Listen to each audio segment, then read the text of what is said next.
Movie studios are places where actors, directors, and film crews make films come to life. Some movie studios are supposedly home to ghosts of people who have passed on. Are these ghosts former actors still looking for that last great role? Or are they just unaware that they missed their final curtain call? This is 3 creepy haunted movie studios. Before today's video, don't forget to subscribe so you don't miss out on the latest videos. If you want to see a case or topic covered by Paranormally Listed, then go to criminallisted.com and fill out the questionnaire under the Suggest a Case tab. Number 3. Culver City Studios. The name Thomas Harper Ince often isn't on the tip of the tongue when it comes to classic stories about Hollywood, but it should be.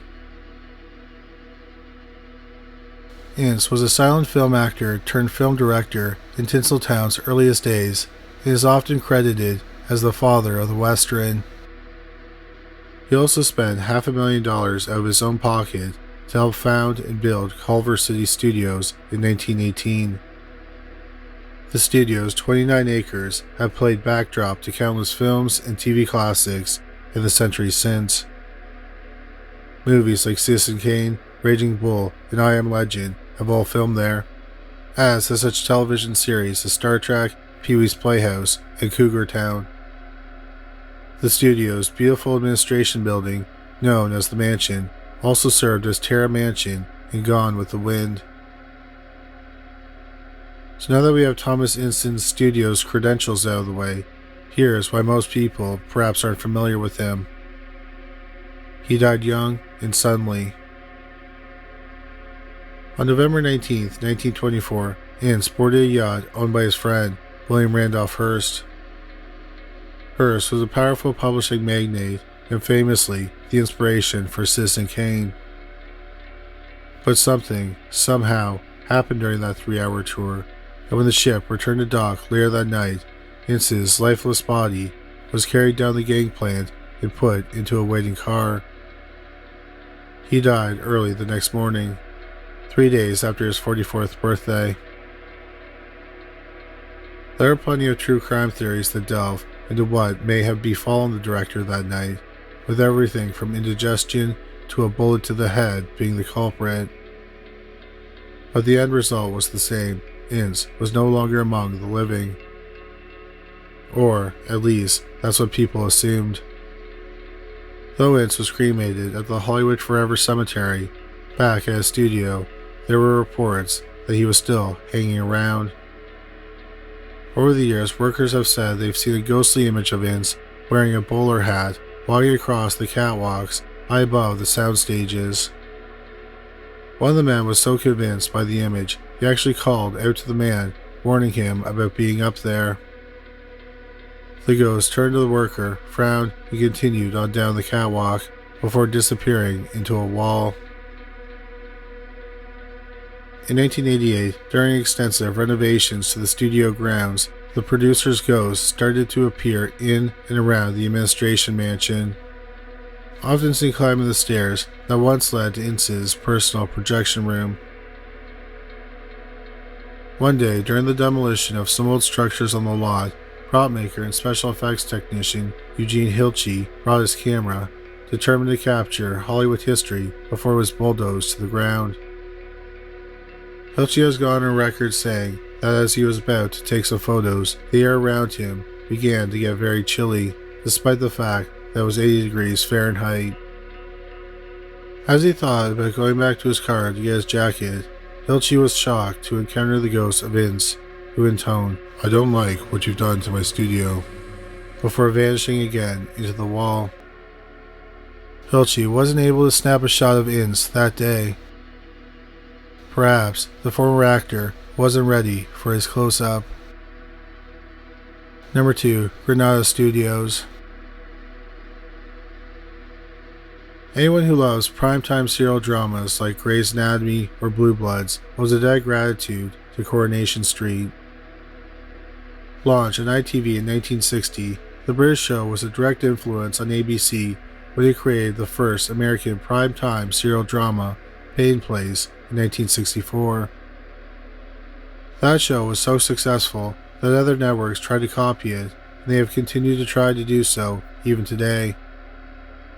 But unlike Payne Place, Coronation Street, or Corey as its fans call it, is still on the air 62 years after its debut. With such a long lifespan, it is perhaps understandable that some of the show's former castmates are no longer with us. And anything associated with so much death is bound to have a few spirits lurking about. One ethereal presence is said to be that of actress Pat Phoenix, who played sexpot Elsie Tanner on the show for 24 years. Phoenix died of lung cancer in 1986, but Corey creator Tony Warren swore for years after her death that Phoenix stayed around on the set long after her final curtain. "I would smell this great gale of perfume," Warren said, adding that his dogs, who would often go crazy when they were around Phoenix in life, would suddenly behave as if she was there again.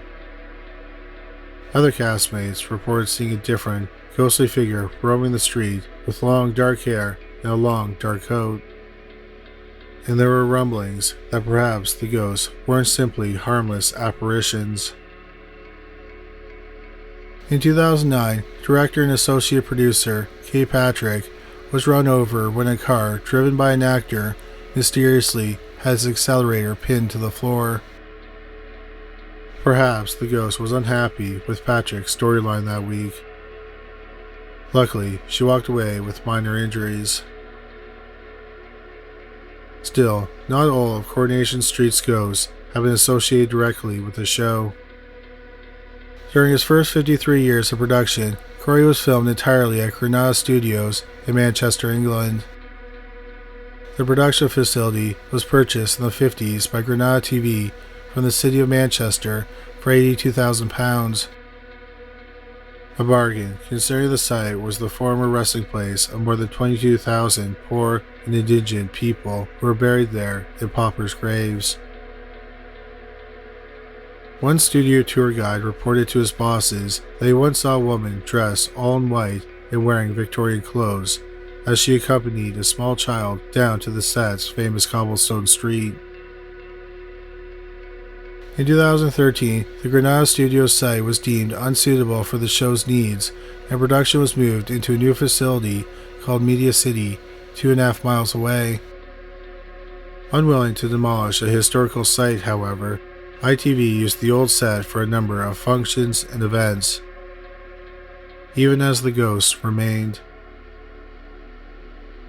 In 2017, the studio hired a band to perform at a party, but then the musicians backed out after their warm-up sessions because they were spooked by a strange tingling sensation they got on stage. They were also worried about banging sounds coming from inside the walls and terrified after one of their pieces of equipment randomly exploded. The story was enough to scare two comedians into backing out of a presentation they had planned at the site of the old Rover's return. Ironic, since they were planning to tape a Halloween special at the time. According to the UK's Daily Mail, Granada spokesperson Christopher Wadsworth went as far to hire a Roman Catholic priest to perform an exorcism on the old soundstage to put everyone at ease. And it seemed to work. Now spiritually quiet, the studio sold the site to developers to turn it into a hotel. Yet, when the priest cast the ghosts and spirits from Granada Studios, some believe he sent them with the Corey Street cast and crew to their new location. Either that, or the show had to contend with a whole new set of spirits at Media City, which was built atop of Manchester's old Salford Quays shipyard, where countless dock workers lost their lives during its 88-year history. It sounds far-fetched, one crew member told the UK's Daily Mirror in 2015, but people were openly saying that the new site is haunted too. It seems Coronation Street's ghosts are as devoted to the show as its fans. Number 1. Stage 19. In the early 1990s, the sitcom Wings was one of the most popular shows in America. As part of NBC's legendary must-see TV lineup, It consistently landed good reviews for being smart and witty, and decidedly grown-up show. In fact, unlike a lot of sitcoms at the time, the series didn't have a child actor in sight. No meddlesome neighbor kids, no cutesy cousins from out west, no rapidly aging babies who go from newborn to toddler in the span of a summer hiatus. No kids at all. So it was surprising when, while the show was being filmed, crew members who worked behind the scenes would often hear a child giggling. Usually at night, long after most folks had gone home. They would also hear the metallic patter of little feet coming from high above the soundstage and the catwalks where the lights and scenery were rigged. And there were some reports of people feeling a glancing tap on their lower back, even though there was no one there when they turned around. Then one day, while cutting together an episode's footage, an editor on Wings said he went white upon seeing a ghostly image of a little girl in the background of one of those scenes, even though no children had been cast in that week's episode. It seems that the set of Wings was haunted by poltergeists. The question was, to whom did the ghost belong? To understand that, paranormal researchers have pointed to the location of the Wings soundstage.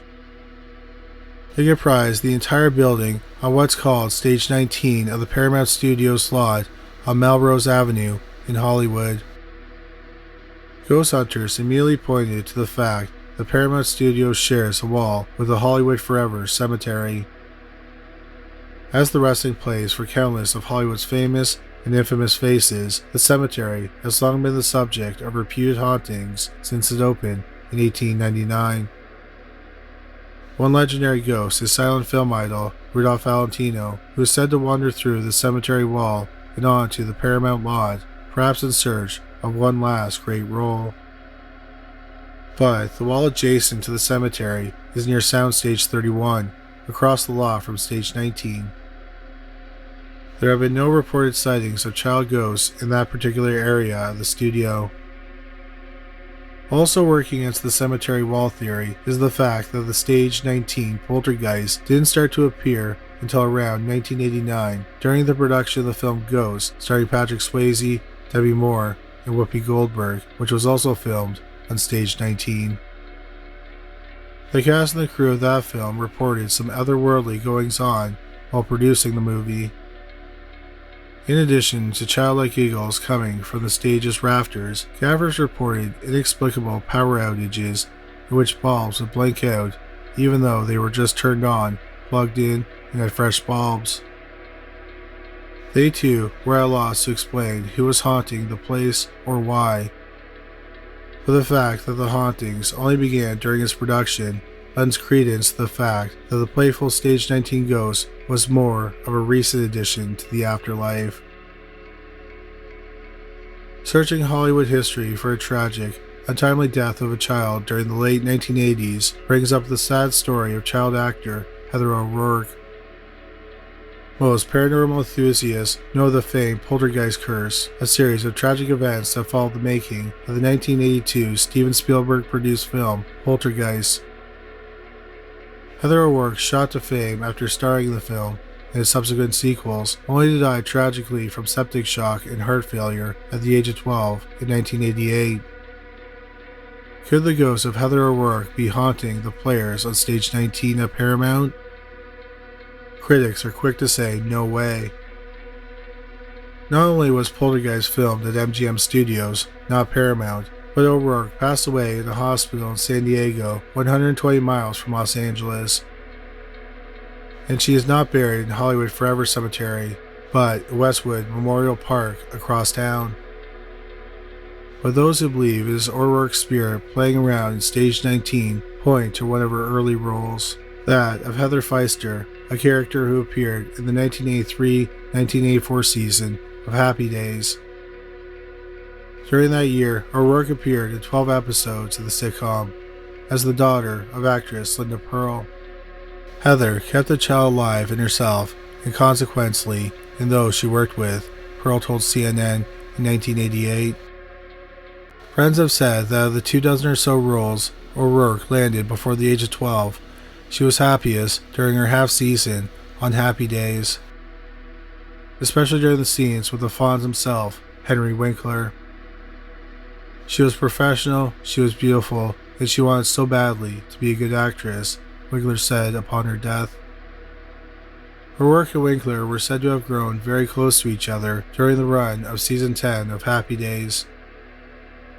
Winkler even attended her funeral when she died, 4 years after Happy Days ceased production on stage 19. Thank you so much for watching this video. We hope you found it interesting. If you did find it interesting, please make sure you subscribe. We'll have a new video about the paranormal every week. If you just discovered this channel, please make sure you check out our other channel, Criminally Listed. We have over 325 videos featuring bizarre but true crime stories. You can find it at youtube.com/criminallylisted. We also have a podcast about cold cases that were eventually solved called Criminally Listed Presents Into the Killing. You can find it on Stitcher, Spotify, Amazon Music, and anywhere you find great podcasts. But that's all for today. Thanks again for watching.